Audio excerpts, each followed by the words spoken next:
Welcome to The Explainer. Today we're going to tackle a big one, personal power. We're going to dive deep into the philosophy of Robert Greene and turn his core ideas on ambition and strength into something you can actually use, a clear, actionable framework. So where do we even start? Well, Robert Greene points to a pretty big problem he sees in our world. The idea that so much of modern thinking has just gotten, kind of abstract and sterile. It's lost its connection to that real-life question from the quote, "How do you actually live a powerful life?"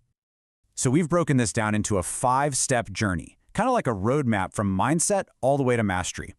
First, we'll talk about rejecting modern emptiness, then forging your foundation, embracing your strangeness, mastering your reputation, and finally, harnessing pressure and scarcity. This is the path we're going to follow. All right, so step one, this is a big one, and it's all in your head, really. It's about consciously rejecting that cynical, super academic mindset that you see everywhere. The goal here is to find a philosophy that doesn't just sit on a shelf, but actually helps you navigate the real world. So what does that actually mean? Well, Greene argues that a lot of academic philosophy gets totally lost. It ends up asking these really abstract questions like, what is it like to be a bat? Interesting maybe, but it has zero real-world application. What he pushes for instead is a practical philosophy, something more like Zen, that actually grounds you in your day-to-day life. It's all about focusing on that one fundamental question: how should I live? Okay, so once you've got that mindset dialed in, the real work begins. And look, this is the long game. We're talking about that sometimes really difficult period of just acquiring knowledge and skills. This is the true bedrock of power. And you know who's the perfect example of this? Greene himself. His own journey is just incredible. He spent almost 20 years in what he calls his wilderness period, bouncing between jobs that probably looked like total detours. But think about it. Journalism taught him how to hit a deadline. Trying to be a novelist? That taught him storytelling. And Hollywood? It taught him research. Every single one of those steps was another brick in the foundation, a foundation that let him just grab his opportunity when it finally showed up. And here's the really cool part. This whole building a foundation thing, it's not just some nice metaphor. It's literally what's happening inside your head. Neuroscience has shown that when you dedicate yourself to learning something, you are physically changing the matter of your brain. Your thoughts, your efforts, they're physically rewiring its neural pathways. And that's what creates that rich, fertile ground where big opportunities can finally take root and grow. All right, let's keep building on this. You've got that solid foundation of skill. So what's next? Well, now you can start to use your most powerful weapon, and that is your own unique individuality. Okay, so this is absolutely crucial. We live in a world that is constantly pressuring us to conform, right? To fit in. And in that world, being replaceable is the single biggest danger you can face. So what's your only real defense? What's your greatest source of power? It's cultivating the very things that make you different, the stuff that makes you, you. Think about this. When Robert Greene first wrote the 48 Laws of Power, publishers wanted to completely change it.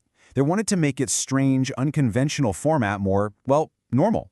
And he just flat out refused. He knew its weirdness was its strength.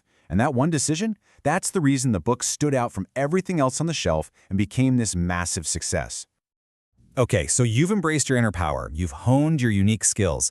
Now it's time to think about the outside world. How is all that power perceived? This is where we get into the art of reputation.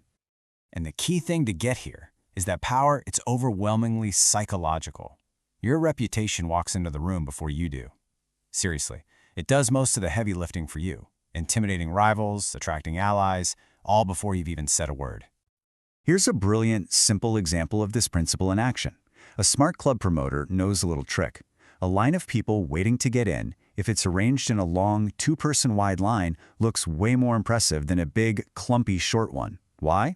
It's pure psychology. You're crafting the appearance of massive demand to build a reputation that this is the place to be. So, let's break down these principles of reputation. They're actually pretty clear. First, you have to be proactive. You have to recognize that your reputation is already out there working for or against you. Second, it's pure psychology, which means, and this is huge, you have to define it for yourself. If you don't, trust me, other people will do it for you. And finally, the soul of reputation is consistency. You have to build this solid, predictable core that people can really understand and rely on. All right, we've reached the final stage on our path. This is about learning to play with the invisible forces of time and attention.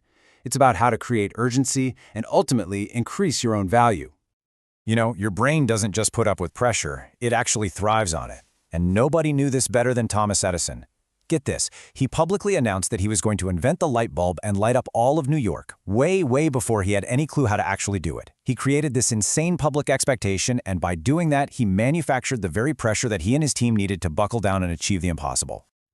This brings us to the strategic dance between presence and absence. See, by making yourself just a little bit scarce, you actually increase your perceived value. You give people room to think about you, to miss you, to actually look forward to seeing you again. It's like Napoleon said, if you show up at the theater every single night, you're just part of the furniture.